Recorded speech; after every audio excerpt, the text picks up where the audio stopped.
me into the woods and jam that camera right up my nose. It's Filmshake, the 90s movies podcast. I'm Jordan. And this is Nick.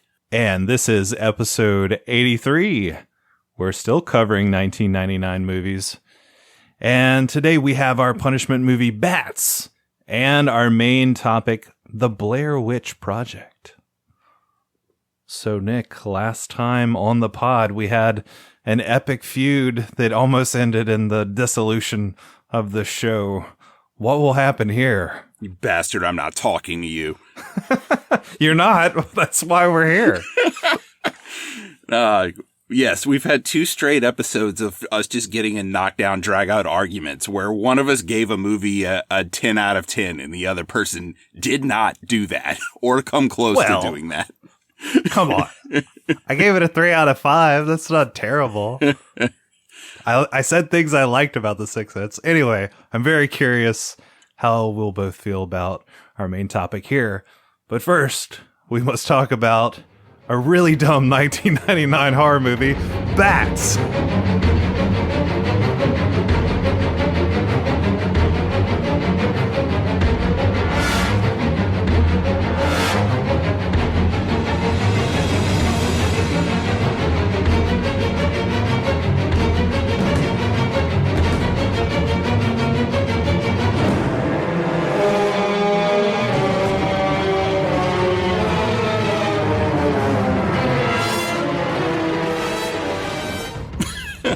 Yes, and I love that it feels like we're going through 1999 in alphabetical order this episode. Bats, the Blair Witch Project.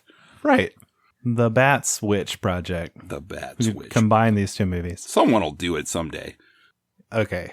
So Bats is really dumb, like I said. It's pretty fun, though. I like how the bats cackle after they're attacking people and flying away. They have like this like laughter almost. Like that's probably the only bit of personality they give to these creatures, other than, sometimes we get like a little gnarly close up on the animatronic bat head crawling at somebody. But there's a lot of terrible CGI of the bats. They're not all that very like special or interesting or have much personality. Like I kept thinking of Gremlins versus this, where it's like, man, there's only so much you can really do with bats, right? Like basically the idea here is some evil virus-ridden bats get loose and in this Texas small town, and these people have got to stop the bats. But they fly at you, they bite you, they you're locked in a car and they try and get at you. They're really big and powerful, but I don't know. There's just not a whole lot you can really do with bats. There's them flying at you and biting your throat and then covering you.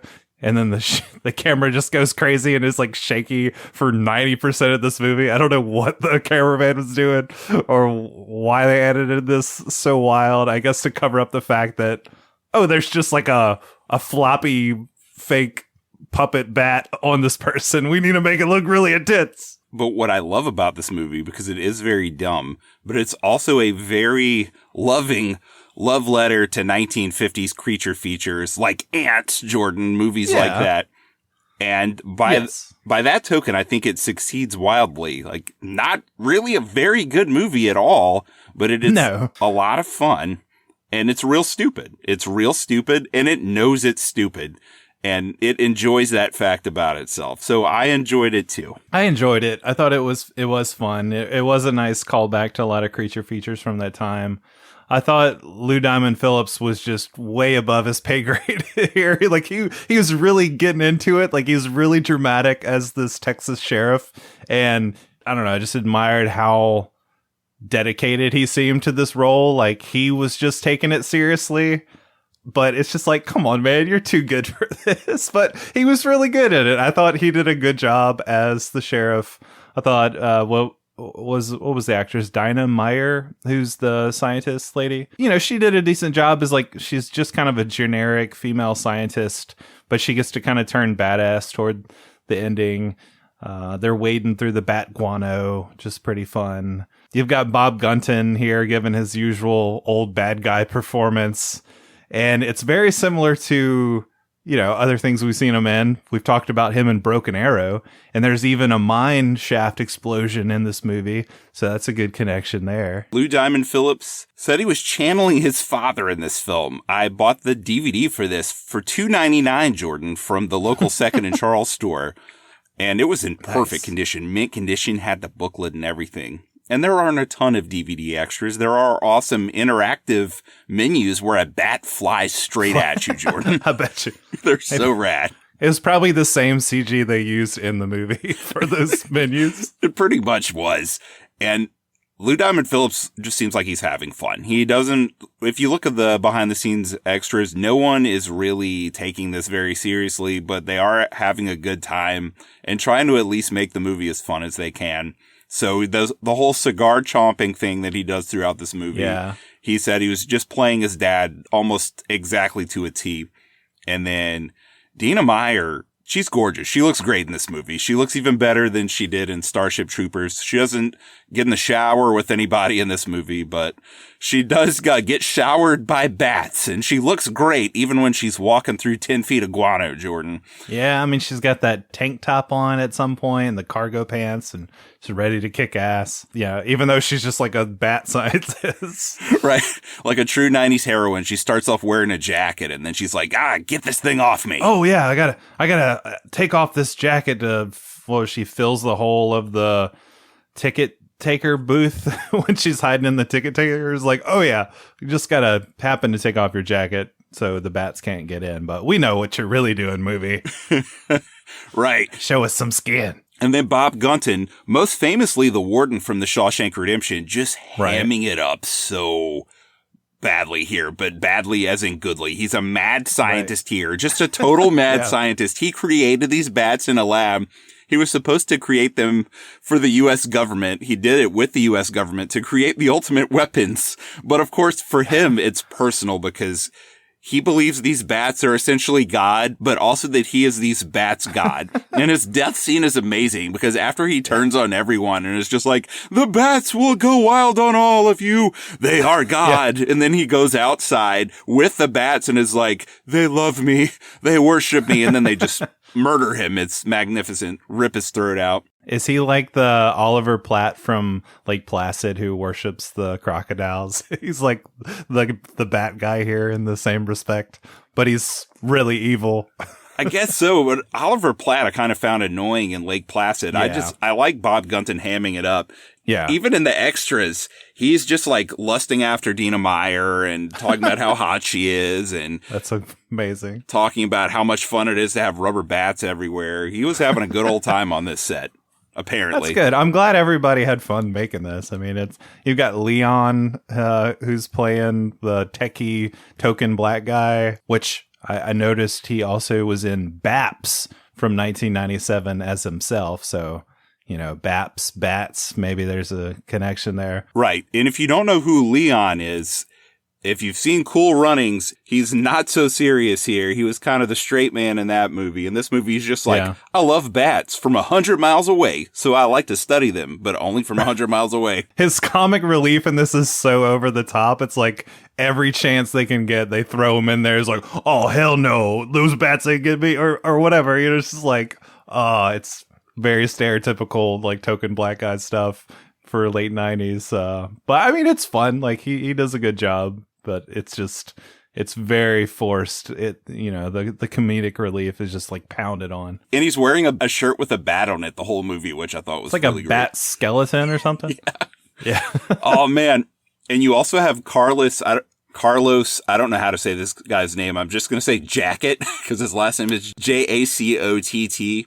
Anyone who's watched Joss Whedon's programs will recognize this guy. He seems to always pop up as a villain. He's like the biggest douchebag villain in the season 3, episode 1, Buffy the Vampire Slayer episode, and he's just so hateable in that. But here he's a nice guy. He saves Dina Meyer's life. He rescues her, gives his life for her own. And what does he get for it, Jordan? He gets shredded by bats and a camera shaking in his face. Wait, which guy was he? He's like the guy with the mole. Oh, that guy. Yeah. Like he's like the Bob Gunton's like military assistant or I don't know, whatever, some sort of government guy who's working with Bob Gunton to get these bats back.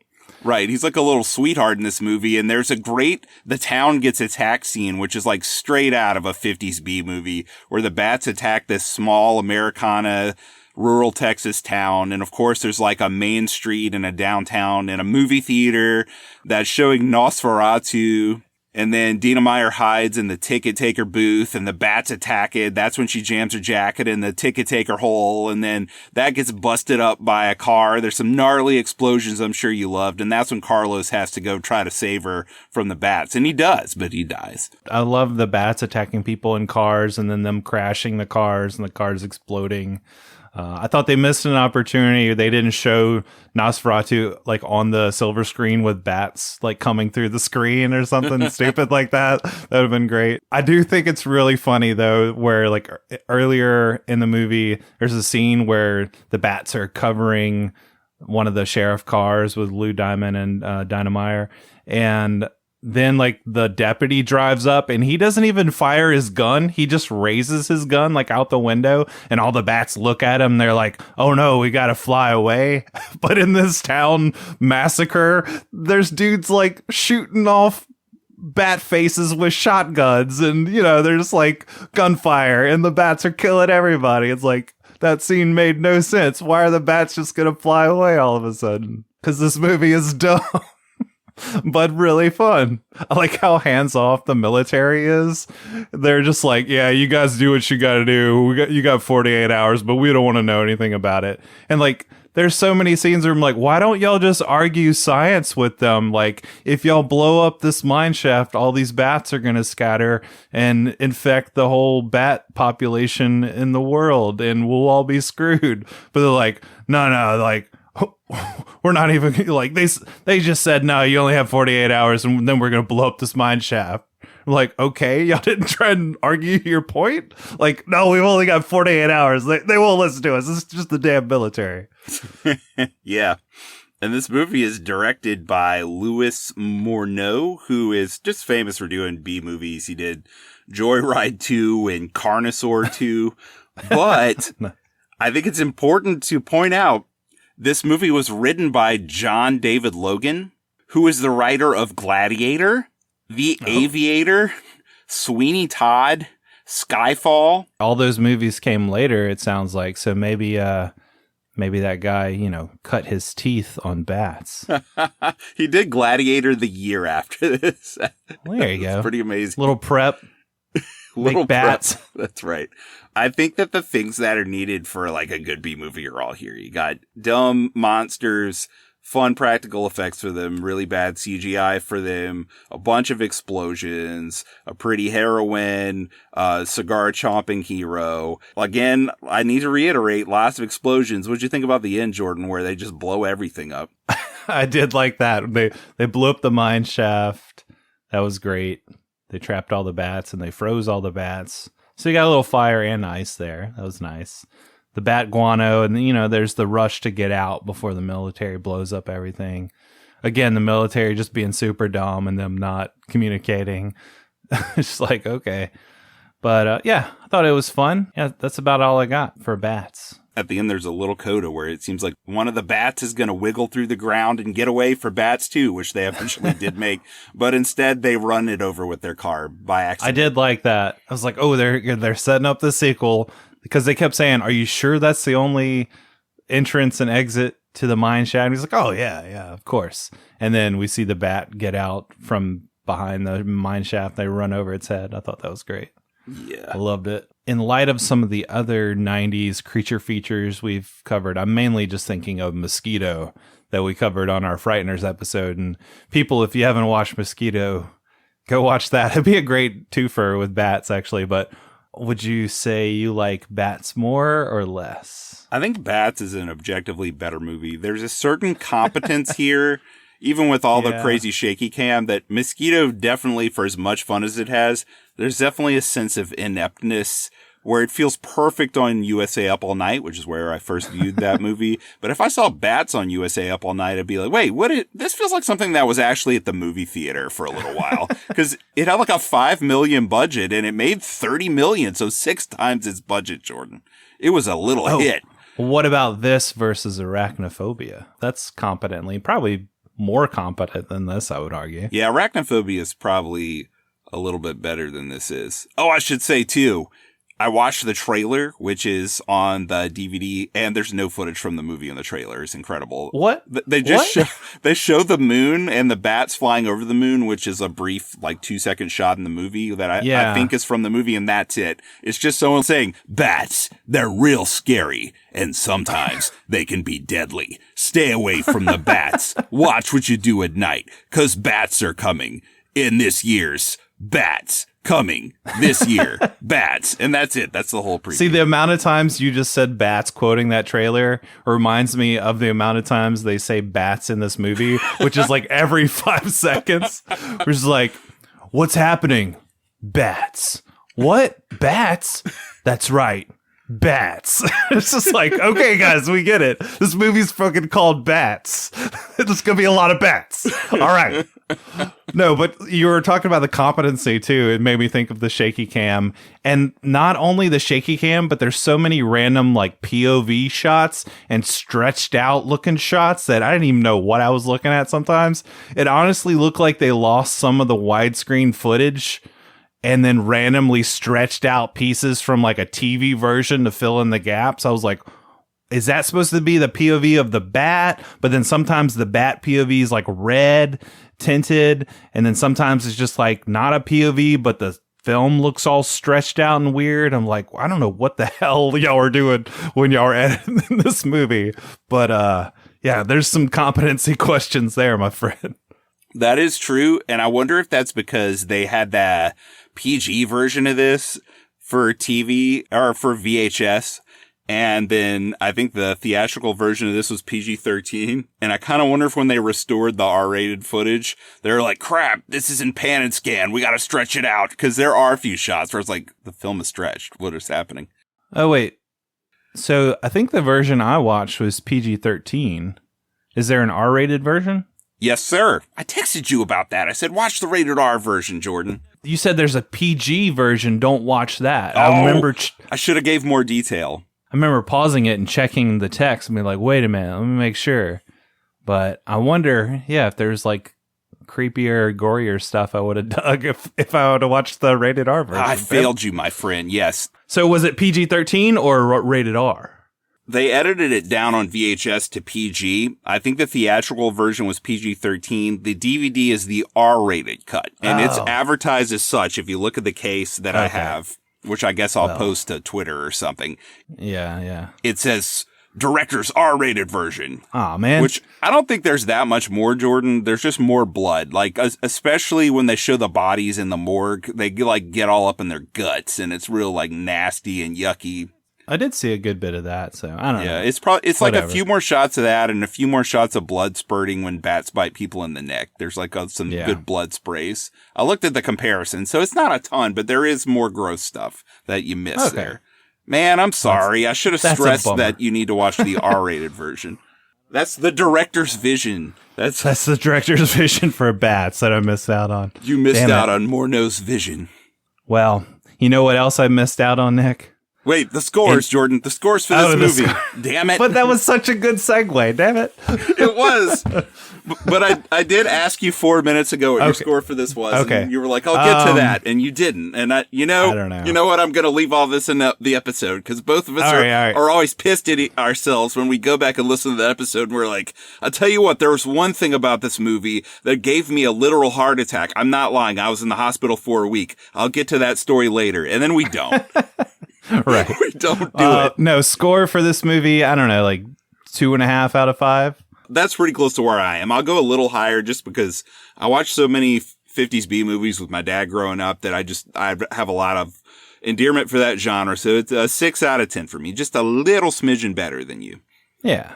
I mean, I could have gone 3, but I feel like, there's enough issues with it or I'm like, okay. And I don't know. I feel like it could have been a little bit more fun, or maybe just the premise of bats is just a little limited. I mean, like we were talking about with arachnophobia, like even with spiders, I feel like there's so much more versatility. And then you got this big, gnarly, nasty spiders that they blow up and the goo goes everywhere.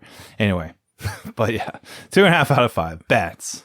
That's right. 2.5 bat scientists. Bat scientists. Yeah, that whole scene with where they first meet and he's like, does that mean you're a batologist? And she's like, no, that means whatever I just said 5 seconds ago. And it's like, man, this is some punchy dialogue for sure. Crypterologist.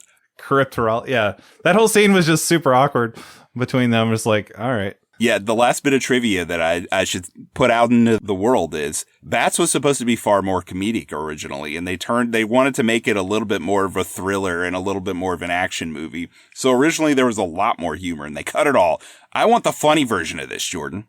Yeah, I would too. Yeah, I would enjoy that. Like just I don't know, it makes me think of a good mix of horror and comedy and thrills and stuff. Like I watched I don't know if I talked to you about The Blob when I watched the 80s version of The Blob. Yeah. And just like how over the top, wacky and gross and goofy that movie is. But like say when the blob comes out of the girl's shirt and melts the dude, like I want to see a bat like biting a dude on the nuts or something. Like somewhere in the cutting room floor, there's a few frames of a dude getting bit on the nuts by a bat. All right. Nice. All right. What the hell was your awesome transition that I totally ruined? Let's pretend like it's organic. Oh, no, we can do it for real. Well, we missed out on the bat balls bite, but you know what else I missed out on, Nick, in 1999? The Blair Witch Project.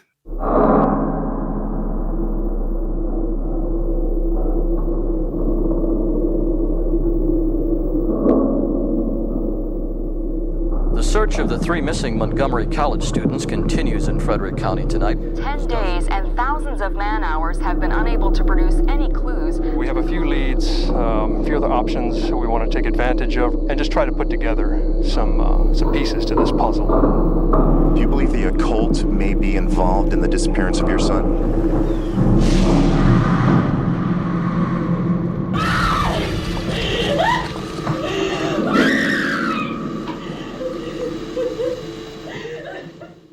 Roping the Blair Witch Project into getting bit in the nuts by a bat, which could have happened to the characters in the Blair Witch Project. They were in the woods. There could have been a bat that bit one of the 2 guys in the nuts.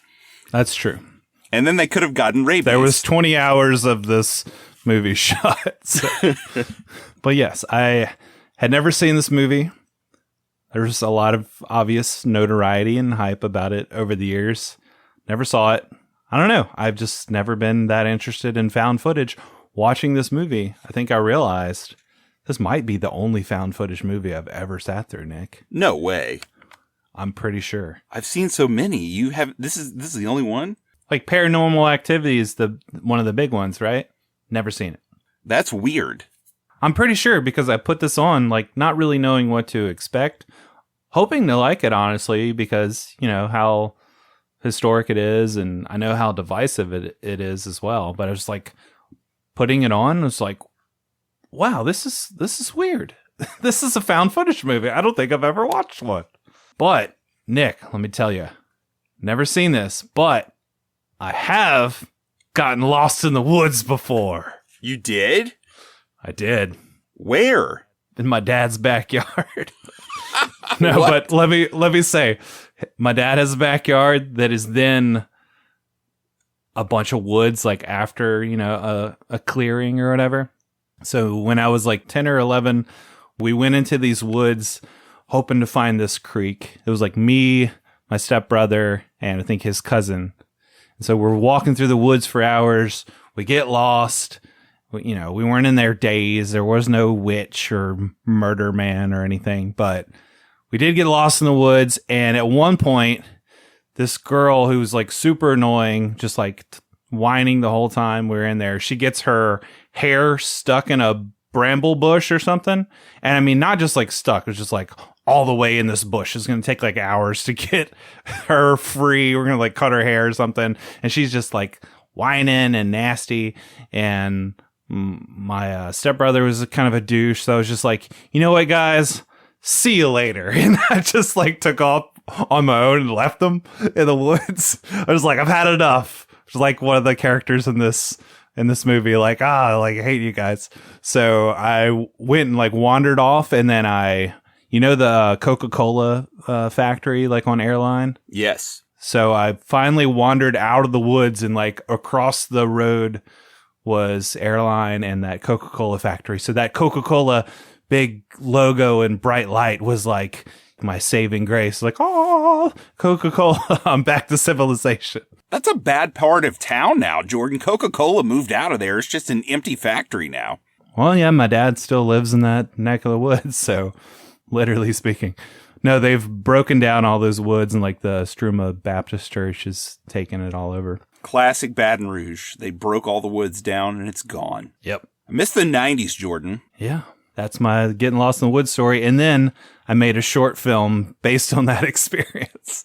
So I have sort of made this movie in a different, more, less horror found footage type of thing. But yeah, I did this and then I made a movie out of it. So you haven't necessarily seen a found footage film before this, but you've kind of made found footage films. Well, it wasn't a found footage thing. It was like a short film. The conceit was not found footage. It was a narrative that I myself, Jordan Courtney, scripted, not found footage. Based on my own experience, yeah. Anyway. Well. So what's your experience with this movie? I'm guessing you saw it when it came out. The hype for this movie was huge. I've talked about how I went to the website Dark Horizons quite frequently back then to get all the movie scoops. And when the buzz started coming out for this movie, this is a real thing. Like, this is real footage. This isn't something someone made that's fictional. This is real. They really found this footage of these kids. And that's how they marketed the movie. You know, they made the actors hide so everyone would think they were dead. The weeks leading up to this movie, it was like this really happened. So the hype was huge. However, the movie was released on July 14th. And just a few days before that, I left with my family on a famous trip to California, a great trip where we took I-10 all the way to the Pacific. And then on the way back, we stopped at the Grand Canyon and that gigantic meteor crater in Arizona. So we were gone for most of the month of July. So I missed all the big hype movies from the middle of that month. I still have all the USA Todays that I collected throughout that trip with all the movie reviews, but I didn't see really anything that came out in the latter part of July in the theater, except for Deep Blue Sea, which I got back just in time for.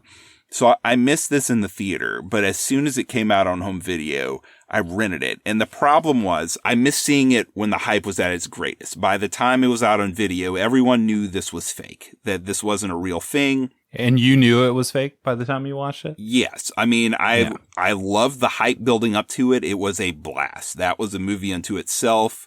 Their website, the way they promoted the film, it was great. But by then, I knew it was fake. So my first viewing of the movie was pretty disappointing because this is definitely a movie where believing that it's real, or at least having like a little bit of doubt in your mind that what you're seeing isn't fake. You know what I mean? Like, I think this is fake, but what if it's not? Right. That was gone by that point. And I rented it with my little brother. And then I felt bad because, you know, he's 5 years younger than me and I was 18 at the time, but I still felt bad putting on a movie where it's just like three idiotic people in their early 20s constantly cursing and basically being very incompetent in the woods, which is a space he and I have spent a lot of time in and I've never been lost in, but I've spent a large portion of my life in the woods. So I was yelling at them like, you idiot, do this, do this. Right. So I didn't really love the movie watching it then. I could sense some of its appeal, but I didn't really love it. But I have to be honest with you, Jordan. In later years, I came around to this thing. And I can say watching it now, because I've watched it twice this year now. I watched it right at the start of the year, and I watched it for this episode. I actually enjoy this movie now. And I guess we'll get into why. Yeah. Well, you were talking about the marketing for this. It brought to mind Longlegs of this year doing something kind of similar. Not that they claimed it was real, but the website had similar stuff where it was like case files and elements that were acting like, you know, all this was real, this serial killer and these different murders and like the photos of the murders and everything was shown to look like it was like documentarian style on the website at least. And then I know they did like some cryptic video stuff on YouTube of like clips from the movie, you know, never showing Nicolas Cage in any of the promotional stuff as well, which is kind of similar to the idea here of like never showing the villain. I just think that's an interesting connection with stuff that happened 25 years ago in marketing and stuff they're still doing, you know, and it was effective for Longlegs too. Right. Yeah. The marketing definitely helped. I think the key difference here is that at least before pre-production, the Blair Witch Project cost $60,000 to make. $60,000. That's it. And then raking in like what, over $200 million? $250 million at the box office. Yeah. I believe it still holds the record for the highest budget to gross ratio of any movie ever made. Yeah, that's pretty nuts. I mean, it's pretty amazing. Yeah, what they are able to do with so little, and then within the marketing of the movie itself, and just how big of a phenomenon it became. It's definitely worthy of Filmshake for us to be here talking about it 25 years later. Right. It's a tentpole film of 1999. I'm reading the Best Movie Year Ever book, and it's what he starts off with, because if there's one year really where this could have been the phenomenon it was 1999, because almost immediately after that, you get to a point on the internet where someone would have immediately figured out what was fake and then blasted it on social media, and all the hype, all the fun buzz around the movie before it was released would just not have existed. It would have just been like trending on Twitter, the Blair Witch Project is fake, and it would have been ruined. But 1999 being such a perfect moment in time, the movie works beautifully in that time. And that really, Jordan, to be honest, a lot of my admiration for this movie lies in the fact that it does feel like an artifact of 1999 to a T. It's hard for me to get past that kind of bias because I just love that. There are other things I love about it too, but that's a major one. Well, I think this is interesting then, because I feel like I can kind of bring a bit more of an objective point of view as far as how I reacted to it, because like I said, I had no real stakes in liking this or not, you know, no real attachment to it. I almost felt a little antagonistic toward this film for a long time, as far as just like, I'm not interested in found footage movies. You know, that's not cinema growing up, you know, having that kind of attitude. And then, just like all the hype and stuff around it, as young people can often be, or it's just like, oh, that's really popular and that's not really something that I'm interested in. So I'm going to like shit on it even more, right? But so watching this now, I feel like, okay, trying to come to it on its own terms and appreciate it. And so I have to say, I thought this was really effective. Hey! I really enjoyed it. What? We're back, baby! Jordan back. and Nick are back! I was really impressed by the spell of realism that they could capture with this. Like, okay, I went in knowing it was fake. I went in knowing all the history of like, oh, we try to pass this off as a documentary and it's fake. But even with that, I felt like I kept waiting for that spell to be broken and to like kind of see through the cracks, or if they'd make like a choice here or there that looked too fake or looked too much like a movie or whatever. But I thought it maintained that quality all throughout. I was really surprised by that, honestly. I was like, okay, this is going to fall apart at some point. But the choices that they made and the choices they made to like not do certain things or not show certain things, I was like, okay, that's actually pretty perfect. And I think why this still holds up. Whereas reading some of the trivia behind the movie, like, oh, at one point they were going to do a different ending where the kid was hung by a noose, or, you know, there was like, he was bloody and crucified on the sticks, or like a giant stick person was going to chase him through the woods, or even like the fact that they were going to like pan over and show the witch at some point and they accidentally didn't. I was like, okay, all those things, I feel like not choosing to do those things or accidentally not doing those things works in this movie's favor, because yeah, that spell was never broken for me. And I was like pretty wowed by that aspect of it. Just the realism that it could maintain. I've got to reference our old friend Jim Carrey from the movie Batman Forever right now, because I'm having a joygasm right now, Jordan. It's really great to hear you say that, because my big thing that I've gotten into the second half of this year with the movies we're covering is I'm either pulling my DVDs out of my little storage shelf where I keep most of them, or I'm ordering the DVDs if I don't have them. So I got the DVD for this as well. Not as cheap as the Bats DVD, but I got like the artisan special edition version of this. Nice. Which I just love the design in the menus. It's like the best late 90s DVD menu design with that weird like graphic overlay where it's got like weird things in motion and they're all laid on top of each other. But there's a director's commentary and the intentionality of what they were going for and all the things where they went back and said, no, this doesn't work. We got to take this out. This makes it seem fake. Right. There was so much work put in to that. So it's really nice to hear that you reacted well to that, because that's something that stood out to me every time I've watched it again and again. Is I feel like I keep falling more under the movie's spell, even though like I'm further and I'm older and older, and things like this I don't know if they should be more hokey to me. I don't know. Maybe I'm just past that point of already knowing the movie is fake, and that has worn off to where I don't care anymore. Now I'm just enjoying it as a movie. Yeah. I felt like that's where I was at for the most part, of just like, okay, I know this is fake, but how much can I appreciate this as a movie? That's awesome. So maybe I'm less biased than I used to be in regard to this. I don't know, man. And I say that with also, like I said, and it sounds like we're in the same place of being kind of captured by the spell of this movie. And yeah, the documentary style, the realism of like how it's shot and like it's handheld and how they switch back and forth from video to 16, like all those little details that kind of help sell the aspect of like, oh, we're making this movie. And then like, oh, we're showing you like clips of, you know, us behind the scenes on video. And then we're actually showing you like the 16 black and white footage and having the characters talk about like actual like, hey, I need the 16, I need the DAT recorder, blah blah blah, like all those little details. I was like, oh, those are great choices to kind of help sell the realism of this situation. Like that, along with the characters acting, I think the actors got a lot of shit when this movie first came out, especially the Heather girl. Seemed like she got a lot of backlash from being in this movie, and then like her career suffered, and like she was, I don't know if she was like attacked or just like harassed or whatever.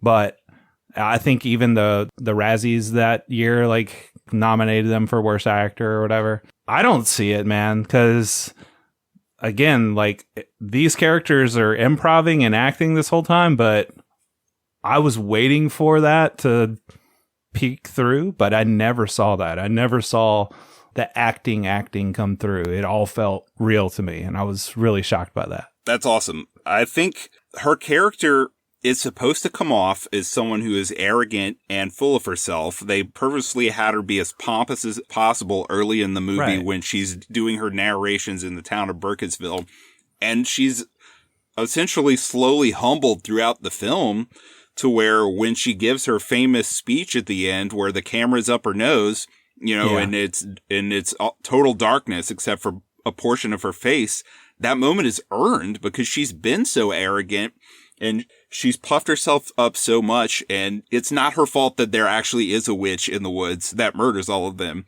Right. But her arrogance does sort of doom them in a way, and she's genuinely apologetic for that at the end of the movie, to where I don't think that moment is stupid at the end. I think the movie earns that, and it recognizes that shrillness that she has where she's ordering everyone around and saying, I know where we're going. Why are you doubting me? Just listen to me. Just do what I say.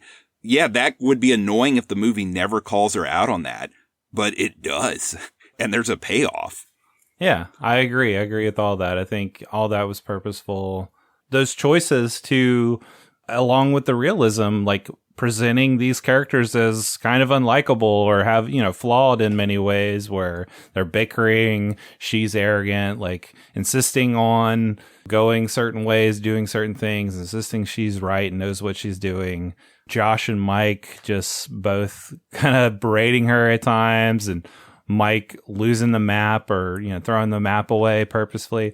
Like, all those choices were great choices to add to the realism of this. And so, I don't see why any of them should be denigrated for their performances. I mean, I think it's just like another one of those things within the culture, and especially late 90s, early 2000s, like bro mentality of like, oh, listen to this like, nagging bitch, like she's so stupid. And actually those people would be like under the spell of the movie too, like believing her to be that character, right? And so it's like any ridicule that they got for who they're portraying in this movie, like, kind of proves the point of like, oh, you bought it. And it's all because of me that we're here now. Hungry and cold and hunted. Yeah, she was really good in the role. And she is no longer an actress, nor is Mike. The only person that's still in the business is Joshua Leonard, who plays Josh. They all go by their real names, which I know Heather Donahue greatly regretted, and she recently changed her name. I think her name is Ray Hance now. She didn't want to go by her original name anymore. But interesting. I like to, especially on repeat viewings, how these characters start to differentiate from one another, because Josh is kind of the more like punk rock dude that kind of has more of an attitude and kind of gets more emotional. Mike is more the nice guy, even though he does drop kick the map into the creek because he gets tired of everything and all the drama around the map. But in the end, he's kind of the more warm, not necessarily comforting, but he's just more of the nice guy character out of the three of them. Which is interesting because it sounded like the directors, at least, were pitching for Mike to be the antagonist toward Heather and Josh being more like her friend, because the idea is like, they're friends and they're making this project together, and then they invite Mike, somebody that she doesn't really know, along for the trip. But I feel you in the same way, where it's like, even though at first Mike seems to be a little bit more distant or prickly about things, I think he does turn into more of the warm character to not really be there for Heather. I think there's still tension between them toward the end, but yeah, I don't know, Josh gets like really angry and then he just disappears. Well, the interesting thing is, this is something else revealed in the commentary. It was going to be Mike that goes missing at the end, and just Heather and Josh at the end instead of just Heather and Mike. And they realized it works way better the other way. That doesn't work at all. And that they changed it up. Yeah. I mean, that choice, again, just all these different elements, like making that choice for him to go missing, I thought was awesome. Just not expected. I liked the nightly sounds and the visits by the witch off screen. Even just like the frequent black screen with audio only. Just like all those little elements. Like, most of this was done independently by the actors, right? Like, they were given some direction by the directors. They had some guidance from the cinematographer and everything, but pretty much like 90% of the movie is shot just by the actors in the woods, and then the directors and like other assistants are just like out in the woods, like trying to scare them and making noises and shaking the tent and shit. I mean, it took 8 days to shoot and like 8 months to edit, so obviously the editing there was like a huge feat, and it's probably the bigger task to like make this successful and everything. But yeah, combined with like just kind of the serendipity of like the improvisation with like how well they put this together and edited it, I think all these choices came together really nicely. Right. Yeah. They were in the woods with them, but not with them. They're basically ahead of them, but stalking them and freaking them out at night. They would leave basically notes every morning for them to find in certain locations, like, do this, make sure that the footage you film, you get these feelings or these sentiments across. But they really did start to get lost in the woods, so they'd start missing the drops and start going off cue, and they used some of that stuff too. So, because you can definitely tell, since they film this sequentially, they're getting more and more tired. They look more and more tired. They're getting more and more angry. And that's because they actually are in real life. Yeah, I think that's an interesting thought experiment of like how much of this is because like we know it's not real anymore as far as like the witch and the legend and the myth and everything was made up for the movie, but there are elements that are kind of real where, like you said, they're actually lost when they are walking a long time and they circle back and they come across the same log. Apparently that was actually what happened that day, where it's like they were walking and realized had walked in a circle and found the same place they'd already crossed, and you can see how upset they are on the camera. So like, yeah, just the idea like, okay, these characters are improving, but there's a lot of elements to it that I think are what help sell the realism behind this. For sure. And I think what really makes this movie work more than anything, for me at least, it's what I really love. And what gets me thinking throughout the rest of the movie is the way the movie opens. First, you have them picking each other up and going to the grocery store and going to a hotel at night to get ready. But then you get them going to this actual real town in Maryland, this little semi-mountain, semi-rural town of Burkittsville, Maryland, where all these great woods, the Black Woods are around it. And it was once called Blair. It has a dark history. But they talk to the townsfolk about the Blair Witch legend. And you get some kooky folks talking to the camera, and some of them were plants, some of them were actors, some of them were just people on the street that were natural on camera that they got to say things. So they mix it all up here, and to where the people in the street don't even know that the actors are actors. They're plants, because they wanted to get a really natural effect here, but still kind of script what was going to happen. And I love all these scenes. They really set the tone. They set the autumnal tone, which this movie really heavily has. Yeah. It's supposed to take place in October. There's Halloween decorations in the town. The trees are nearly bare in the woods. There's dead leaves all over the ground, or dead leaves are falling from the trees. The creek is flowing really hard that they keep circling around. But I love this early footage in the movie where they're talking to the townsfolk. What did you think about that stuff? Yeah, I like that too. I thought those were really effective. Like the lady that they interview with the baby in her arm, and the baby's like crying as he tries to tell the story. Like that feels so real. It was real. Jordan, that was the best. It was just some random lady that they're like, hey, try to tell us this. And the baby really covered her mouth. And then later on, they were like, wait, who was that? And they couldn't find the woman. They couldn't find her. Yeah. For like the longest amount of time.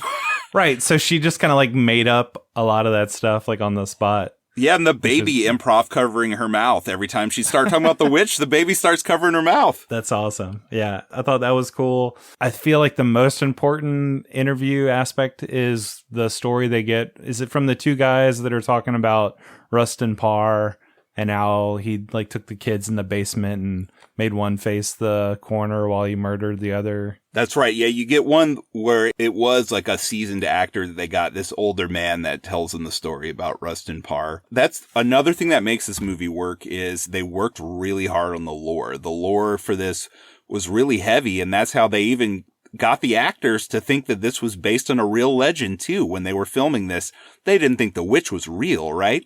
But they thought that this legend was real. They didn't know that the filmmakers actually made it up.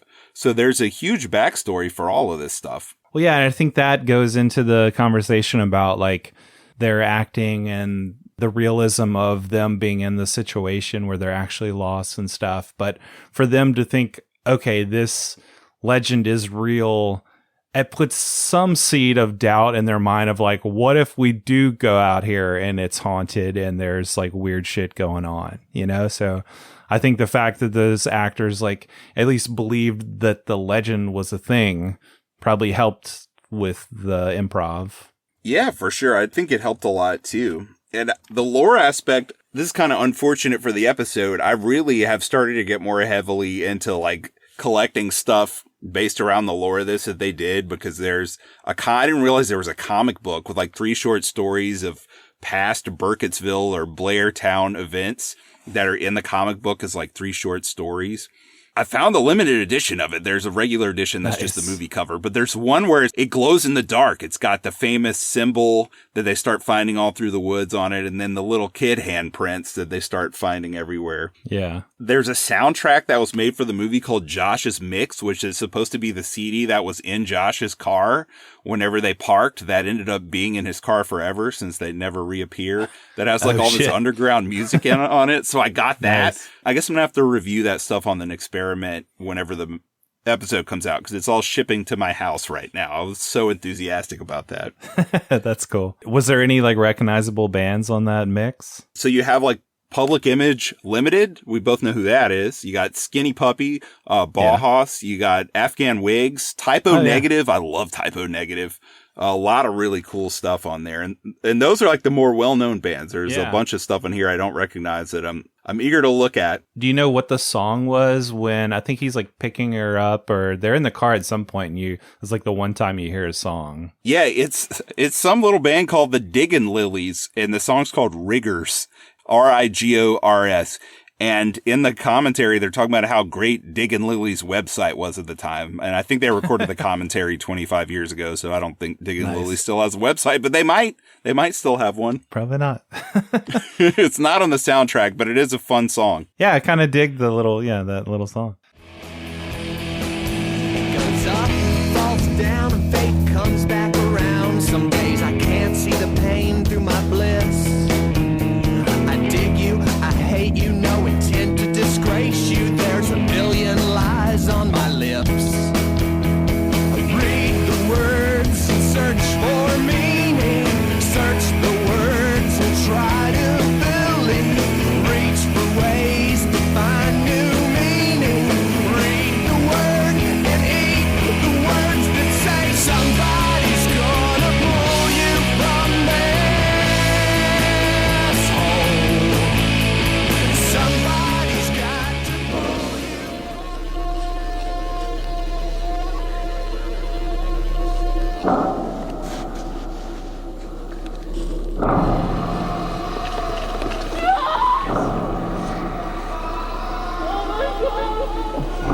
Tell me where you are, Josh!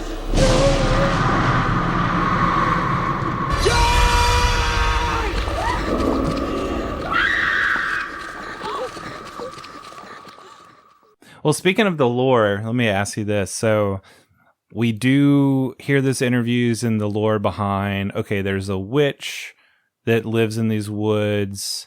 There's a guy, Rustin Parr, who was a murderer, like a serial killer or murderer, and murdered these kids and, put them in the corner. Are those two connected in any way that I'm missing?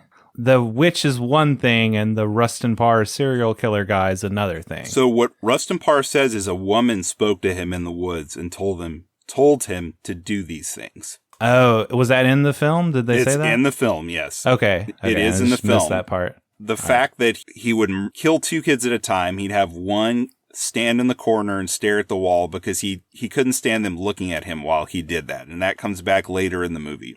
Mm-hmm. That's there. And also you've got the kookiest character, and I love Blair Witch Theories now too, which I'll get back to her later, but is she the witch? Mary Brown. It's this kooky lady they talk to in this kooky house that is telling them all these things, and you don't get all of their interview. They leave some of that off camera, and the characters will reference some other things she said later on. Yeah, what did you think about Mary Brown? I think she was a real character, and character like her personality was interesting in real life.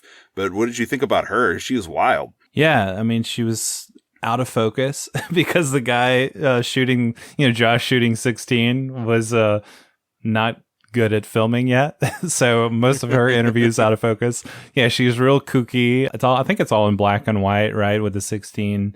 And she's got kind of wild eyes and crazy hair. I can't recall anything that she said. I just remember the look of it. When she was a child, she was laying by the creek, and the witch came to her while she was there, and the witch was covered in black hair. Like a horse. Like fur? Yeah, like a fur, like horse fur. Then her arms, she had like a shawl. Right. Wool shawl over her. And she scared you? She threatened you? She didn't say anything. but she just kept staring, and then she opened up her shawl. And what was under there? And under it, there was hair on her body like a So she was hairy from head to toe? Yeah, and her legs, and you could see Right, how about she was her a face? female. With just kind of like strange looking. And there's a pretty prominent theory that she actually just is the witch, and she's met them outside of the woods and has talked to them here and lured them into the woods with her speech. So that's a fun theory that I enjoy. There are a few others. There's one other that we'll definitely get to, and it isn't a thing that I'm mentioning now and then we won't get to. We will get to it. Okay. But there is something that I never noticed in this movie until this very last viewing that I had. And it's that when they go into the woods, they're looking for this graveyard. And they find it, and it's these rocks stacked up. It's a, how do you say that word? C-A-I-R-N, Cairn? How do you say that? Cairn, I guess. Yeah, I have no idea. But yeah, where they Cairn. finally find this graveyard, and it's these rocks that are stacked up on one another. And they accidentally, I think it's Josh, knocks one of the rock piles over. And nothing bad starts happening to them until that happens. And I never noticed before that Heather says a line later where she's like, what was that scripture from the Bible that Mary Brown told us about rocks? What was that? I can't think of what it was. They don't mention it, but Genesis 31:52 states, this pile of rocks and this one special rock both help us to remember our agreement. I will never go past these rocks to fight against you, and you must never go on my side of these rocks to fight against me. And they do. As soon as they go past the rocks, it's over. The witch is like, no, you're all gonna die. That's pretty cool.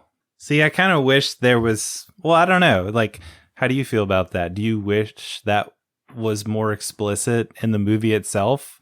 Or is it more fun to dig in and find that kind of stuff? I gotta tell you, Jordan, after watching this movie several times over the course of 25 years and just suddenly having a moment where I was like, oh, that's awesome. That was pretty rewarding. So I think I prefer it the way it was. Prefer it that way. Yeah. And it goes in with just like a lot of things. Like I love that the last people that they talk to are when they actually go into the woods. You have the shot where they leave the car and the camera lingers on the car, which is pretty ominous, especially if you've seen the movie already. But they get into the woods to the creek. They're looking for this rock where these men were all eviscerated by, supposedly by the witch. And there are these two men fishing. And there's something just like a little off and ominous about the two men. And one of them even says, right when the other one starts talking, you kids never learn, which is like, you're all going to die. Yeah, you're all going to die. Dumb kids. They give more detail about everything and of the legend. That's kind of the last moment you get of anyone but the three of them and the witch. It's just the three of them and the witch for the rest of the movie that you never see and just get hints of. But I love that too. Well, I think that that goes back to those choices of what to take out that could possibly break the spell of this movie. And yeah, it might be that if it was more narratively cohesive, like Mary Brown says on screen the quote from Genesis, and then we see him knock over the rocks, and then later she's like, remember what Mary Brown said? Like, if it were more clear, I feel like that would be less realistic. That would show its hand a little bit more. But it is kind of cool that like the pieces are there. You just have to kind of put it together, and it's very vague. And that, I think, eliminates it from maybe breaking that spell somewhat. Yes. So rad. And I got to ask you this. Did you get to watch The Curse of the Blair Witch? I did not. I know you recommended it. I didn't get a chance to watch it. Right. So I think my family left for California on July 13th. So the night before that, July 12th, there was a documentary on the Sci-Fi Channel called Curse of the Blair Witch that was purported to be true. So I think this was the last thing I watched the night before we left for the trip. So that got like really cool things in my head, because this is just done completely straight. Like, this is a real documentary about the legend of the Blair Witch. So you get all of the lore about the Blair Witch here too. It goes further into depth. Again, this movie just has a lot of cool lore items around it to where you could have like your own little Blair Witch collection of items that you can live in and eternally visit, because 1999 is the best year, man. I love it. You're going to get the hut and live in this creepy ass shack. That's right. That's where you're going to move out to. In Glen, Louisiana, there's a shack you're going to replicate. The Blair Witch shack. Man, that's right. a thing too. Like growing up in a rural area in South Louisiana, surrounded by woods with just all these legends. We have so many great ghost stories in South Louisiana and so many weird, creepy monster legends. I mean, we have like multiple monster legends that are just like Louisiana, South Louisiana centric, like the Loup Garou and stuff like that, where you heard stories like this all the time growing up. Just from birth, you hear stories about things like the Blair Witch, these folk legend stories, folk horror stories that people tell you they swear is true. I've heard so many, and so many people swear. Like you did on our last episode. I did, yeah. I saw a ghost. I really saw a ghost. I believe that I saw a ghost. And almost everyone has some story like that, or some story that their parents or their grandparents or their aunt or uncle told them, or their friend or their friend's best friend's uncle's cousin, you know.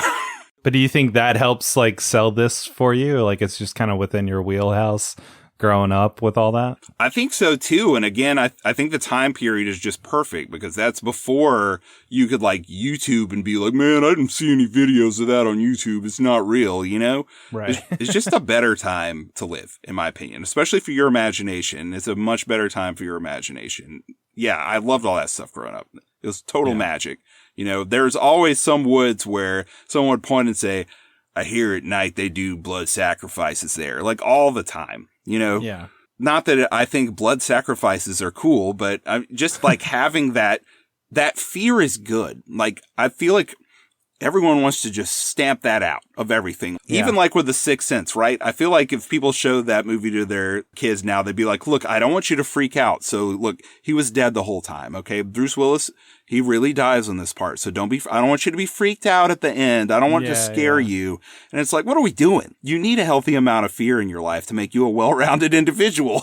Oh, you saying that reminds me of, it wasn't really like a local legend or anything, but kind of for my neighborhood it was like, oh, there's these kids, the Plaisance, you know, even a very Louisiana name, right? It's like the Plaisance kids, like they're these older skinhead, badass, like snake eating kids or whatever. Like they bite the heads off of snakes and throw them in the ditch behind their house and eat chickens alive and, you know, shit like that. We're like, you know, all these like wild stories, probably because they were just like a bunch of rowdy teenagers, like, catching snakes in the creek and stuff. But it, you know, goes wild after that. We would go through the ditch, as we called it. It was just like a really long creek that went behind my neighborhood. And anytime we saw these kids like back there, we would freak out because, you know, like probably going to get our ass beat, of course. But, you know, there's also the legend of, you know, they're going to sick a snake on you or whatever if they catch you. But we had a machete one time. We were like going through the ditch with a machete, cutting down the grass. Might have been like 12 years old or something. Me and my best friend Sean. And then when we see these Plaisance kids and they're like, hey boys, come over here. And we were like, oh shit. And we just like turned the other way and ran. So yeah, man, the local legends are real for sure. Yeah. And now 12-year-olds are just watching people do splits on TikTok with dumb music in the background. What a downgrade. What a downgrade. Sound like such boomers. Yeah, whatever. Man, I was just thinking about one of my friends in school who had this story about it. He was selling candy for the candy sale we had, and he went to this row of houses along the levee on the Mississippi River, way north in the parish where it's really, really rural, where I spent a good bit of time too, and went to these old shacks. Opened the door, or the door was opened by this old man, and there were all these evil demonic noises that were really scary in the background and things banging around and people screaming. He swears this happened. And he was like, what's that noise? And the old man said, it's just this, and told them this word. And then he was like, what? And the guy told him the word again, and he looked it up later, and the word was another word for demons. And I believe him. I believe that happened, Jordan. Yeah. Oh, it's just the demons. Don't worry about it. So anyway, all that to say, this movie came out in a time where all of that felt more real and made life more fun. Right. It's more fun to believe in weird shit. But no, I was going to ask you, so I know we both find this really effective. The lore is obviously a really big interest for you, but was there anything about this that's not quite as effective or that didn't work for you? Well, the first time I watched it, like I said, I felt like it was just dumb people in their early 20s yelling in the woods who were very incompetent. Yeah. I feel like that's a pretty general reaction that a lot of people had to this, right? Yes.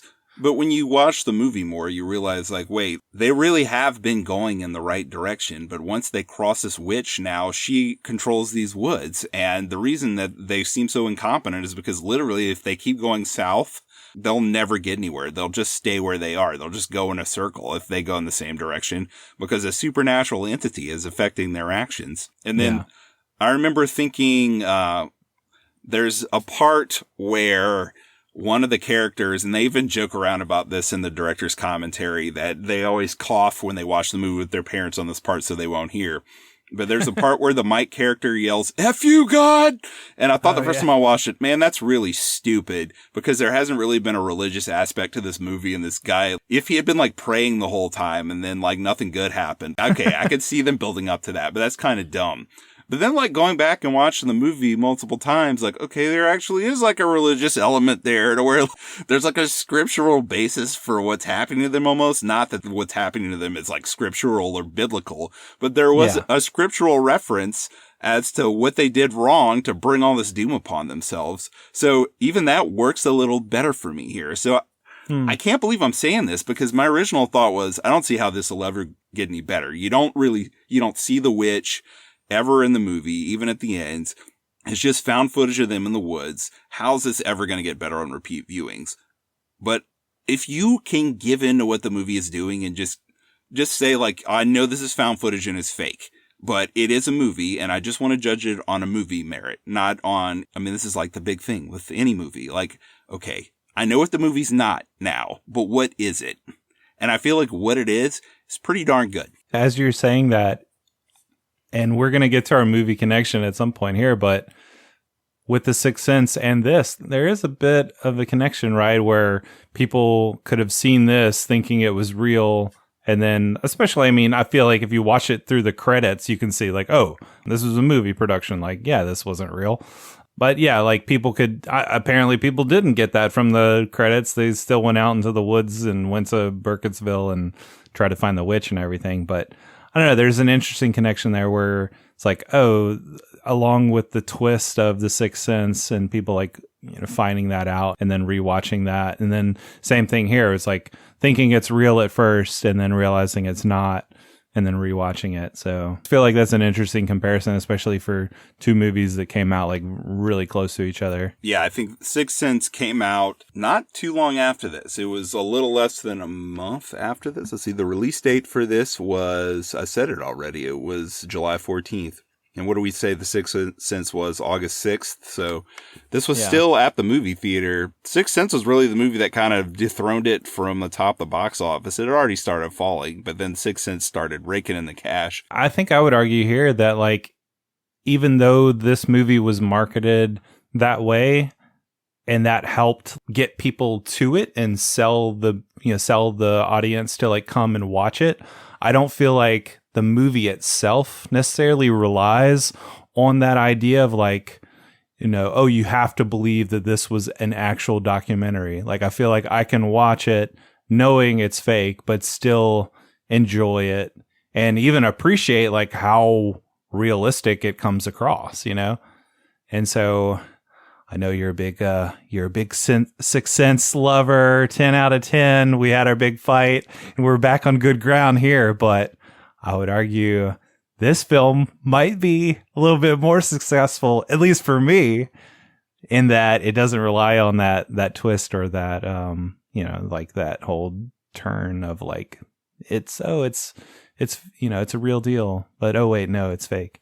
I'm going to marginalize you now in that even though I like the Blair Witch Project, I think it's a safe bet to say that the majority of the people on Earth who have seen both movies would rather go back to The Sixth Sense. And I would too. But I do like this movie a lot. Honestly, I probably would rather watch The Sixth Sense again because I can't see myself going back and rewatching the Blair Witch Project a whole lot. Like, even though I found it effective, it's not something like, I feel like, I'm probably one and done, maybe in like 20 years rewatch it or something. But yeah, it's not something I necessarily need to watch again anytime soon. You know what's weird, though? I think it's becoming a comfort movie for me. And it's weird, too, because the shaky footage was like making people throw up in the movie theater. Man, I felt like Bats was shakier than this. You know, you might be right, because I don't find it to be that shaky. And maybe it's because I've seen so many found footage movies at this point, it doesn't feel weird to me. But that autumnal atmosphere where you're in nature, it's autumn, sometimes it's raining, that creek is flowing. The woods is my comfort place, even though this one just happens to be inhabited by an evil witch. It's become a bit of a comfort movie for me. So I think I'm probably going to keep revisiting this because I have done that. That has been happening. So I'm glad you're comforted by the witch.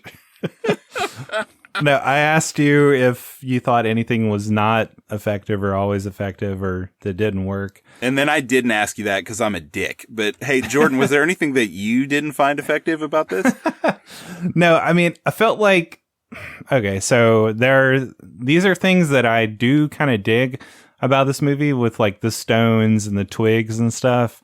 I like that they have these little artifacts and they appear in the morning after they've been attacked at night and that kind of thing.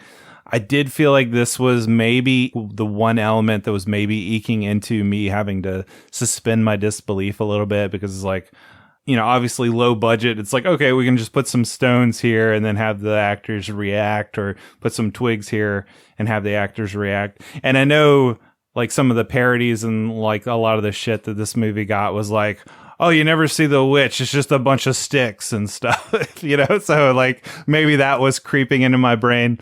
But I did, however, think like a really key moment with the twigs and stuff was when Josh goes missing.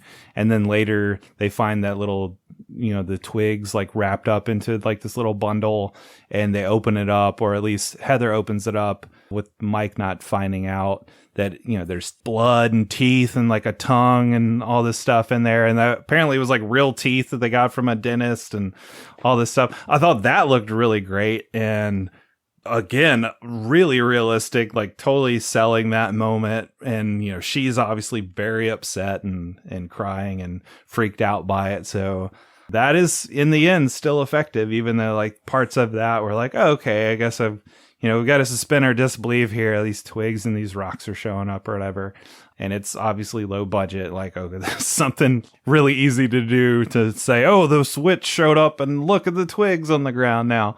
But yeah, the teeth and the tongue and the blood and everything was pretty gnarly, man. That looked like pretty gross and pretty awesome. Dude, you know what gets better on rewatch too? When you start thinking, wait a minute, that's Josh's tongue. Yeah. But they've been hearing Josh screaming and calling for them every night. So that's not Josh. Oh, yeah. That is pretty cool. I thought the ending with where they do, finally go to the house and they're hearing Josh, but they can't find him anywhere. Extremely eerie. Like really well done. Like I love that aspect of like going up the stairs. Oh, like hearing him up the stairs. And then all of a sudden they're hearing him down the stairs and they're running all over the place trying to find him. Thought that was really cool. Yeah, I love the build up to that where it's just Mike and Heather after he vanishes. And in one way, the dynamic between them does lighten a little, like you mentioned before. So there's like a little more levity there, but then they're like just completely isolated. And the filmmakers, another intentional thing they did with the sound design was every night they started using less and less bird and insect noises to make it quieter and quieter to increase the isolation. So they really, really build up to this last night where they come upon this house in the middle of the woods. And I love the bloody child handprints everywhere. Yeah. I love the runes on the wall. Right. I love the noose that's just to the left of the frame that you can miss if you're not paying attention. There's a freaking noose hanging from the ceiling. I didn't see the noose. Yeah. Oh, dude. I didn't notice it until the second to last time I watched it.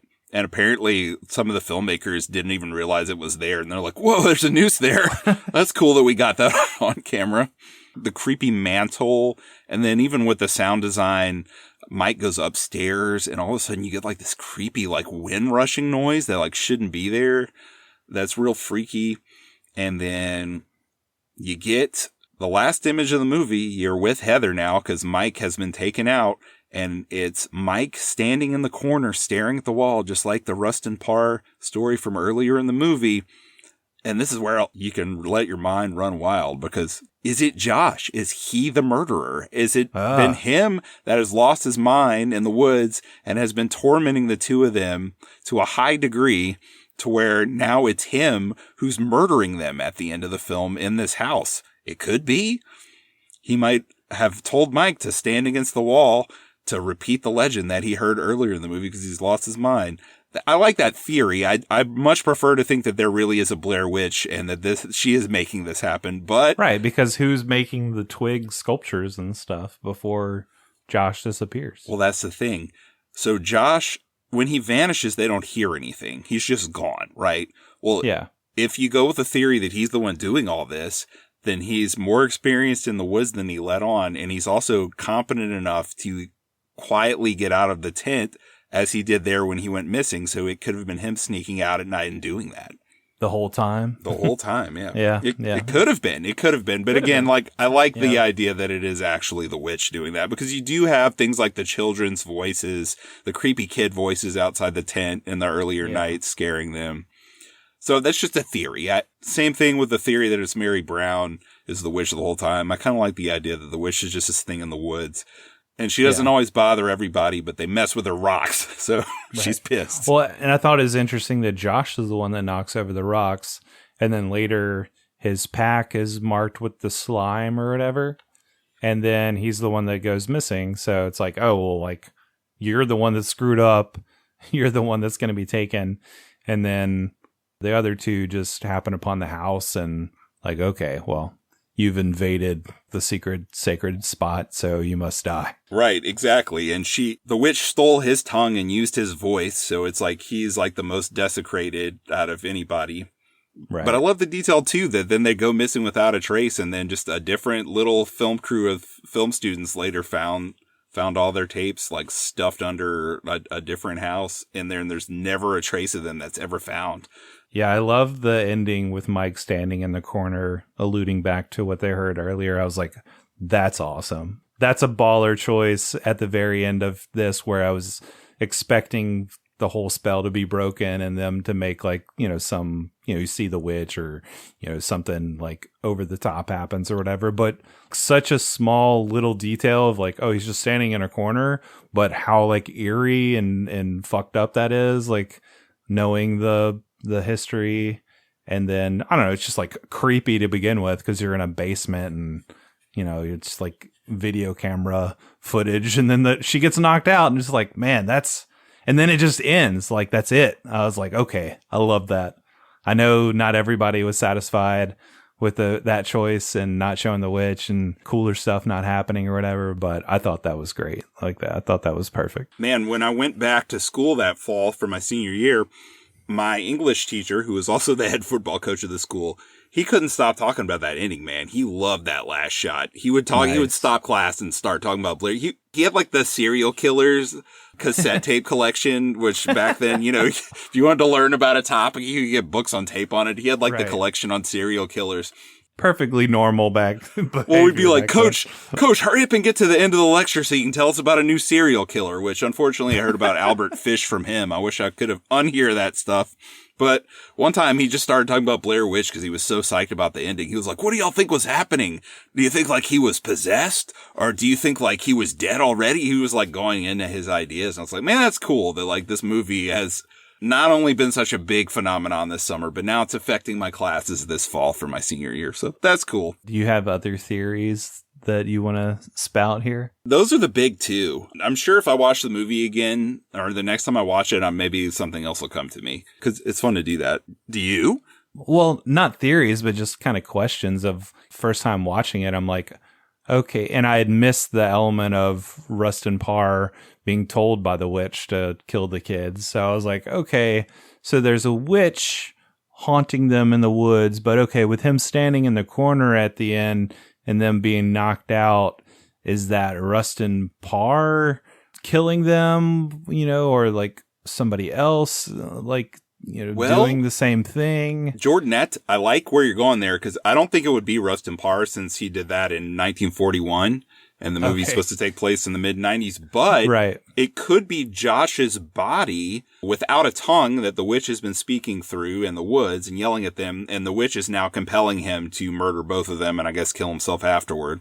Yeah. And then she just takes their bodies to some evil spirit realm. I don't know. Or it could be one of the guys that they interview earlier who are like, you kids never learn. Dude, I love that. Yeah, that's a great thought. I like thinking that too. I mean, I love their placement in the film where those are the last two people they see and there's just something a little off about them. So it could have been them doing all this. I mean, I don't know. There's just so much.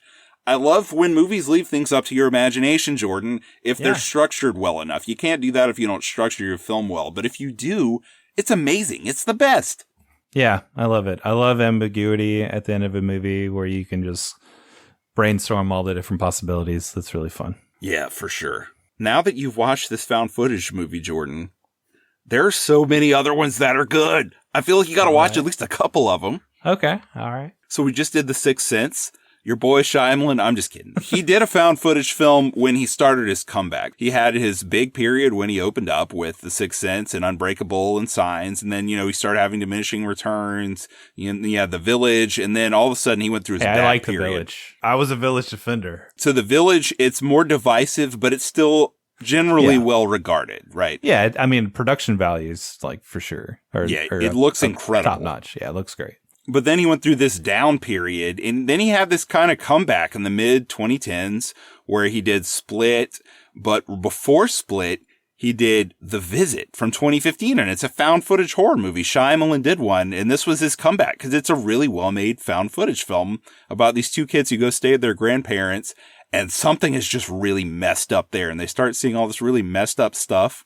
And it's a lot of fun. It's a fun movie. I think some people thought it was a little too light, but it's got some really good freaky moments. I like that. 2015's The Visit.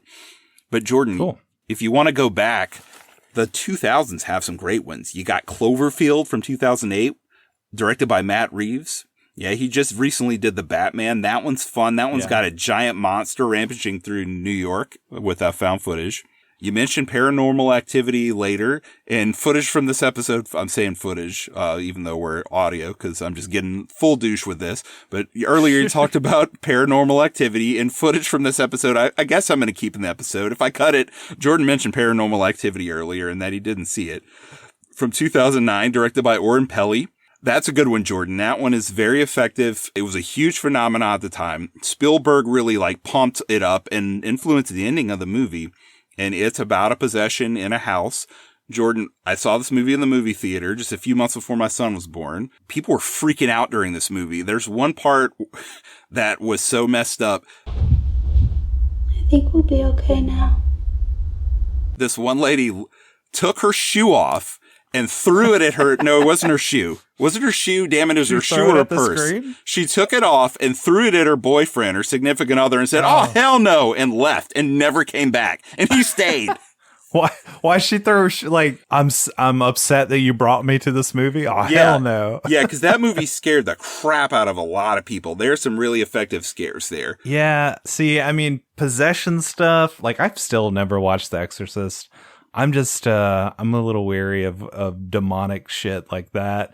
Even after watching Longlegs, I know you weren't a fan of it, but I was like, I don't know, man, this thing's kind of getting in my head with some of the satanic stuff. And it's not for me. A little squeamish as far as that is concerned. Well, you should stay away from all the movies I'm about to talk about, Jordan, because the next one I'm going to recommend is 2010's The Last Exorcism. Yeah, I don't want to watch that. Directed by Daniel Stam. This one was shot in our native Louisiana. And it's a great spin on this with a crazy ending that I wish there was an alternate angle for the end because I want to see more of what happens, honestly. But I like that one a lot. The Paranormal Activity movie turned into a series, Jordan, and there are hits and misses. 6 movies or 7 movies? They just keep making them. They won't stop. But Jordan, the third movie is great. It's a great horror film. They did a lot of just really innovative stuff. Are they all found footage? They are all found footage, but this one did some original things that no movie had done before, or at least not as well. There's even a part where they put a camera on a fan. You know, those fans that turn across a room so they can capture all of a room. And it just, the way that it goes to one side of the room and then you can't see the other side of the room. And then you start to get scared of the camera moving back to the other side of the room. Oh, yeah. It's brilliant. And it's directed by Henry Joost and Ariel Schulman, who made Catfish. I don't know if you saw the documentary or the MTV show Catfish. He's behind Paranormal Activity 3, and he did great. Cool. Another possession movie, Jordan, The Taking of Deborah Logan from 2014 by Adam Robital. Definitely don't watch that one because this woman gets possessed by a snake demon, and it's wild. And this old lady is so damn creepy. And then Jordan, Hell House LLC from 2015 by Stephen Cognetti. That's a pretty good one about these people that open up this haunted house but accidentally do it over a portal to hell and things go south. It's like Night of the Demons, right? Yes, sort of, except it feels a lot more real than that. And probably less boobs, yeah, there are less boobs and a lot more stabbings. And clowns, Jordan, clowns. And the guy that made it made 2 prequels to it, and they both weren't that good. But then he somehow made another prequel that was, I think, better than the original movie called Hell House LLC Origins, The Carmichael Manor, which is a really clunky name for a really good horror movie that, again, features a lot of freaky clowns, but also like really freaky cult members. And they get in the woods in this one. So you have 2 girls being stalked in the woods by these rogue people, but it's found footage and it's so freaky, man. Man, you've seen a lot of these found footage movies. These are just ones I like a lot. I've seen a lot more than these. Yeah, you've seen a lot more. Wow. I've seen one. So, all right. So apart from the exorcism possession ones, what do you think is like the next one I should definitely see? Okay, since they all were that, but 2, I'd say The Visit's fun. I mean, if you don't have like a chip on your shoulder against Shyamalan, which I don't think you do because you like The Village. No. Yeah. Maybe watch The Village because there's some pretty light moments that are very funny. You mean The Visit? What I call it, The Village. God dog it. Yeah. They're both. How do you have 2 movies that start with a V, Shyamalan? Who else has that? Yeah, The Visit. A lot of people. I don't know. Yeah, I don't have a chip. I'm interested to see Trap. I don't know if I asked you to go see that with me or not, but. Okay, so this is weird. So I did a double header today. Oh, did you see Romulus and Trap? Yes, and I like Trap a bit more. It's not great, but it's fun. It's a fun movie. It's kind of stupid, but it's fun. And the weirdest thing is, this is the weirdest connection to what we're talking about. I'm sorry, listeners. As usual, we've gone off topic, and it's my fault. Josh, in this movie, who is the only, in this movie, meaning the Blair Witch Project, is the only person who's still working in Hollywood. He's married to the female lead in Trap. Isn't that weird? Oh, that is wild. That is weird. Shyamalan had his comeback period, and now he's in kind of like the gentle misfire period, where the movies are fun, but dumb. And some of them aren't even that good, but all of them are fun to watch. He's gotten past the bad period, but he's also past the period of greatness. Yeah. He's just cranking out fun movies the past decade, basically. Yeah, Trap looked pretty fun. So I'll check that out at some point. Yeah, and there are no demons in it. Ah, okay, good. So what would you, getting back to Blair Witch, what would your rating be? Oh, yeah, I forgot we were talking about the Blair Witch Project. Before the last viewing, I was going to give it a 7 out of 10, but this last viewing I've had, I'm like, okay, this movie is like with me now. It's a part of the fabric of 1999, which is always in my mind. So it's a part of the fabric of my life now. And I got to give it an 8 out of 10. I just appreciate the intentionality of the choices they made in this movie, especially in the editing room, more and more every time I watch it. I think it's a great full core movie, which we didn't talk about that genre a lot. And you know, it's funny. I've said to myself, man, I really love full core. That's like one of my favorite genres. But then I started thinking about it and I was like, man, there's not actually really a lot of full core movies I like a lot. Because even like The Witch and Midsommar, I kind of enjoyed them in the theater, but I've never watched them again and I don't really care to watch them again. Yeah. 2 that I still need to see that I've been too scared to watch. They're all right. I love the original Wicker Man from 73, which I think you do too, right? Yeah, I love that one. By Robin Hardy. And I love the book The Magus from 1966 by John Fowles, one of my favorite writers. That is a freaky, really imaginative full core book. It kind of goes off the rails at the end, but it's worth reading. And then the X-Files, man, they did some great folk horror stuff. Like season 4, there's an episode called Home, which is like basically the first like R-rated network TV episode. It had like 8 million parental warnings. Oh, snap. It's very, very gruesome. Of course, that was the only episode of the X-Files my mom ever watched. And she was like, you like this show? What's wrong with you? That episode's messed up, but I love it. So those are some folk horror things I like. But yeah, 8 out of 10. 8 out of 10. Like this movie. What about you? What's your score? I feel like I would like folk horror. I mean, I've liked some folk horror that I've watched, but I feel like I need to watch more and I would probably appreciate it. But yes, I did like this a lot. And Nick, I think I'm going to go ahead and give this a higher rating than you, actually. I'm giving this a 4.5 out of 5. Dang, Jordan, you liked it that much? That's awesome. Yeah, I liked it a lot. I might get there with this one day. Yeah. I mean, originally I was going to go, 4, solid 4, but I think even just talking about some of the choices and like some of those details that you brought out, I was like, okay, actually, yeah, I think I can go even higher. The one thing I was going to mention earlier that I didn't was, and I know it got crap for this, with getting the Razzie Award for the longest batteries ever for the video camera. That I feel like is another like piece of suspension of disbelief that they could have maybe tackled a little bit better. Whereas like all you had to do is be like, oh, let me change the batteries real quick in my video camera. They do have a throwaway line at the beginning about the batteries, though. What does she say? She says, we got enough batteries. I don't remember what the exact line was, but basically it boils down to like, we got enough batteries to film like the rest of our lives and not run out. Oh, okay. I guess I just missed that. So there is a line. I missed that a lot, probably till the last couple times I watched it, till I noticed that. It's there. Cool. Well, then there you go. That ties up that plot hole. Or, I mean, they could at least have like a scene where like the camera dies and then, like, okay, I put in a new battery or something like that, Right. That is true. Yeah. That could help sell it. But yeah, I like this a lot. So yeah, I don't know if I'll ever rewatch it, but I enjoyed it a lot. Well, Jordan, you're talking about how this conversation has gotten you to like it even more. There's one thing that ties like all of the ideas that we talked about together, even the part about how this came out at the perfect moment and like all the folk horror stories we heard growing up in South Louisiana and how that's not really like a thing anymore. The internet has like effectually ruined that for everyone, unfortunately, and made the world a smaller, worse place. But I love right when they are getting lost. We talked about how arrogant Heather has behaved. I love how they're like, the area is not very big. And she says very, very, with a lot of certainty, it's very hard to get lost in America these days. And it's even harder to stay lost. I love that. Cause the Blair Witch was like, bitch, I'll show you.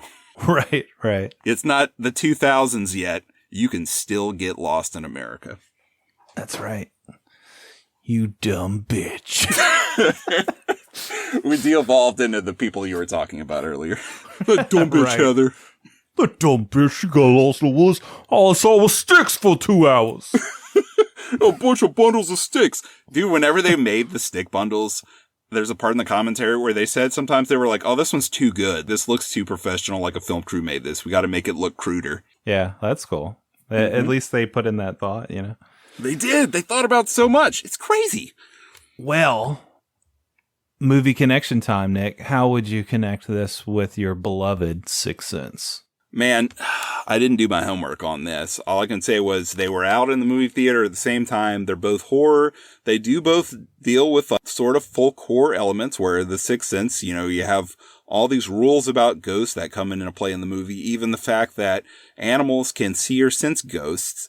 So they do have that connecting them. They're both movies where ghosts are a factor. There's even a theory with the Blair Witch that it's not really the Blair Witch, it's her ghost, because part of the legend is that the woman was murdered that the legend is based upon. So ghosts, I guess, is the connection, Jordan.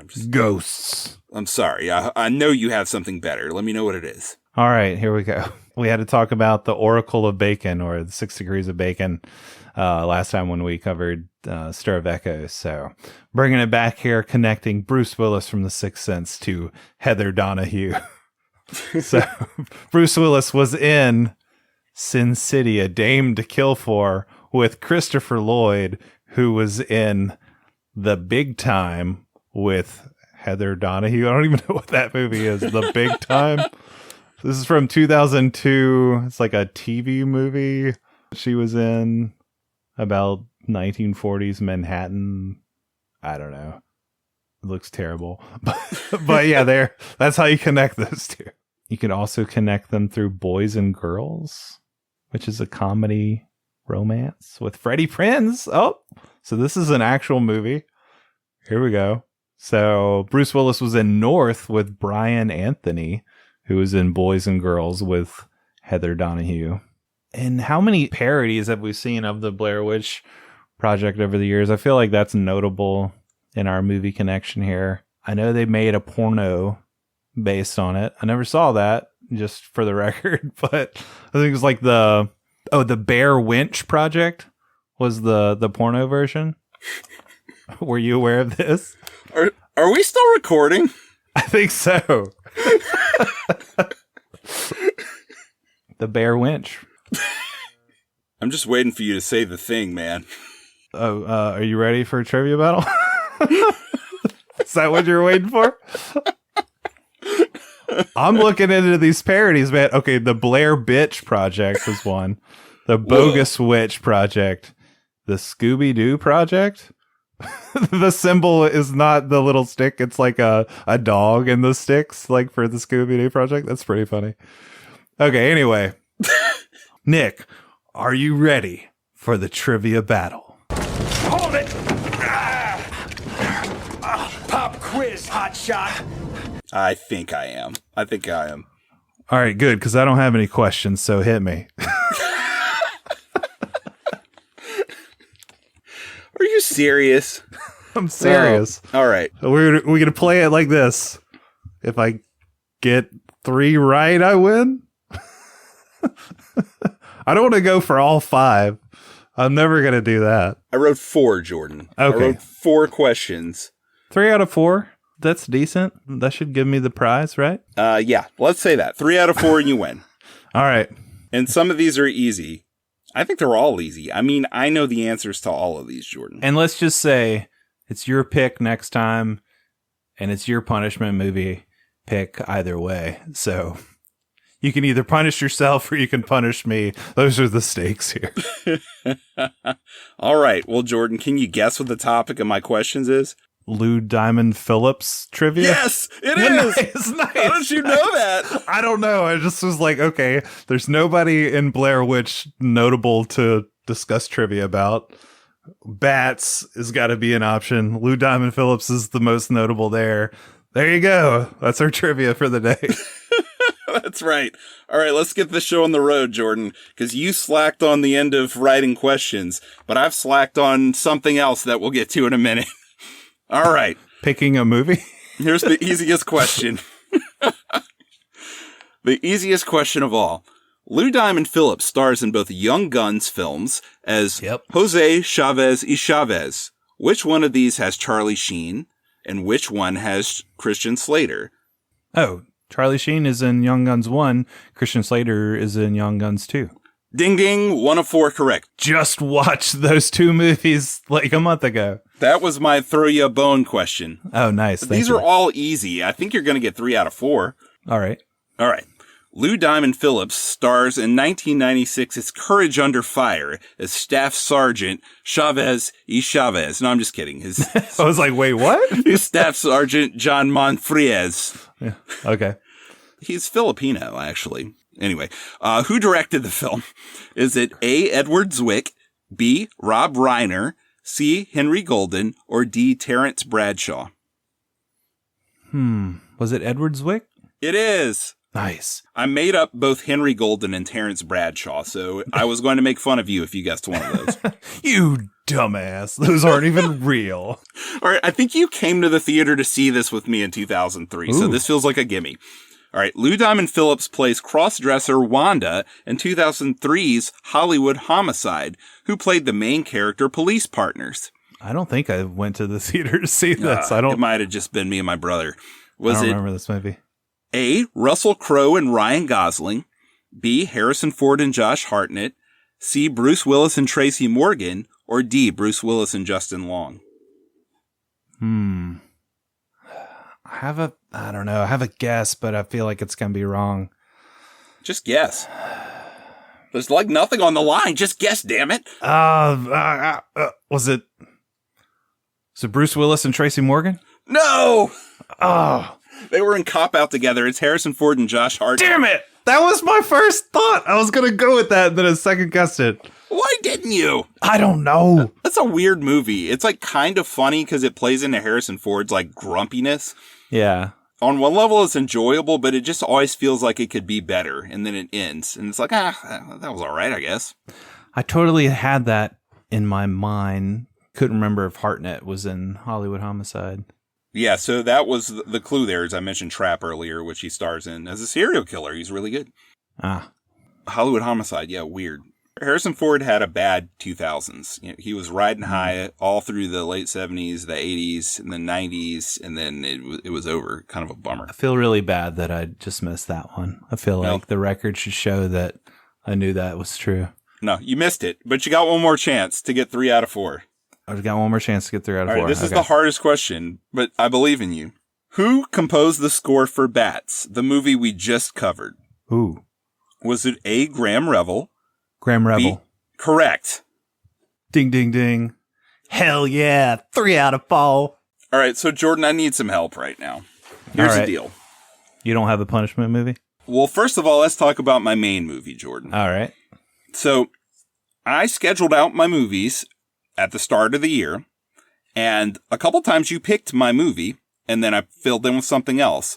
But I'm still on track now for the rest of the year for my picks. Here's the deal. This is a divisive time in our nation's history, and I've, at least on my end, made it a point to not get political in our social media or on the show, because in my opinion, you're coming here for escapism. You don't want current day shoved in your face. You just want a break from that. At least I do when I do this show. All that stuff can be outside of the show because this show is a 90s movies podcast. So why would I want to alienate 50% of our listeners? Yeah. Why would I want to do that? Because no matter what side I pick, 50% of you are going to be like, oh, damn it. Why'd he do that? But my next pick, Jordan, was going to be the movie Arlington Road. From 1999. Oh, I thought you were going with Dick. No, and I can't remember. I know that there's a certain political side that movie makes it's terrorist, but at the same time, there are some twists that change things up at the end. For Arlington Road? Yes. Have you seen Arlington Road, starring Jeff Bridges and Tim Robbins? I'm very familiar with it. I don't know if I've ever actually watched it. All right, let's just do it. The hell with it. Let's do it. So a man begins to suspect his neighbors are not what they appear to be, and their secrets could be deadly. That's going to get political? Yeah, but you know what? Let's just do it. Let's just do it, damn it. Let's just do it. All right, so do you have a punishment? No, Jordan, what should the punishment movie be? Should we just watch Dick? Yeah, let's do it. Screw it. It's the political episode of Filmshake where we're not going to get political. Right. All right, 1999's Dick, that's the punishment. It's a movie about Richard Nixon, if I remember correctly. Even though it has a 72% Rotten Tomatoes and a 6 out of 10, this is our punishment. Nice. But only 59% of people liked it, so. Were we ever going to cover the movie Dick as our main movie? It's pretty doubtful, right? Yeah, I don't think so. Like, this will actually get me to watch this movie, and it's from 99. Hey, it's got Ryan Reynolds in it. Kristen Dunst, Will Ferrell, and Michelle Williams. Like, Dan Hedaya, hell yeah. Like, can't go wrong. Dan Hedaya. Jim Brewer's in this, hell yes. Someone who's not as familiar with our show is going to see that we're covering these, and whatever political side of the aisle they're on is going to be like, oh yeah, they're finally going to give it to the other side in this one. They're going to get them. They're going to get so political. And then we're going to be like, the movie's called Dick. And dick is another word for penis. Right. Yeah. Like if you come back to our next episode expecting me to get super political on either of these movies, like you're going to be horribly let down, because I'm going to try to like eliminate as much of that as possible, and probably make some dick jokes. Right. Because you know what? We're the 90s movies podcast, and it's the 90s. And you know what? There's a Democrat as president, and there are Republicans in Congress, and they're living in perfect harmony together, just like will be. No divisiveness here. Next time on Filmshake, Arlington Road and Dick. Let me just say this. Dan Hedaya, 2024 for president. Even though, wait, I think he died, right? What does that matter, Jordan? No, he's 84. He's still kicking. His eyebrows are still wiggling. He plays Nixon and Dick. That's great. I love it. What better actor to play Nixon in a dumbass teen comedy than Dan Hedaya? Oh, I love it. I'm going to want this to be our main pick. You can watch Arlington Road and I can watch Dick. How about that? Oh, but I want you to watch Arlington Road. All right, I'll watch it. I used to love it, but I haven't seen it in 24-ish years, so I might think it sucks now. I don't know. I want to find out with you, Jordan.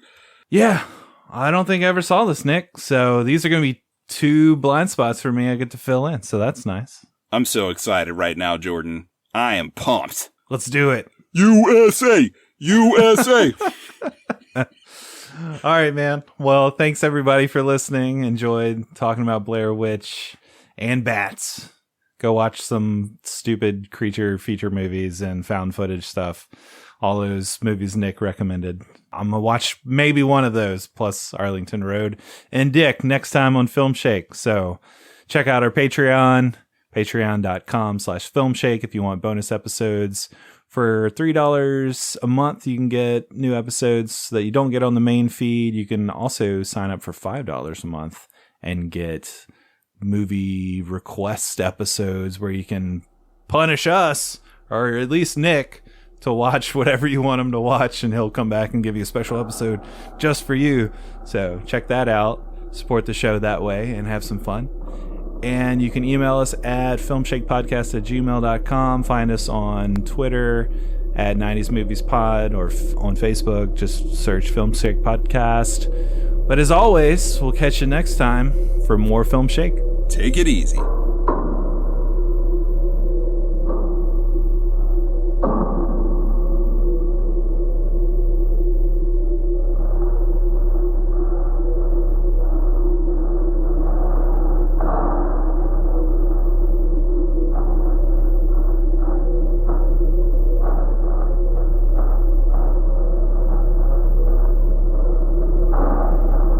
Well, walk me into the woods and eat my throat out with a bat. It's Filmshake.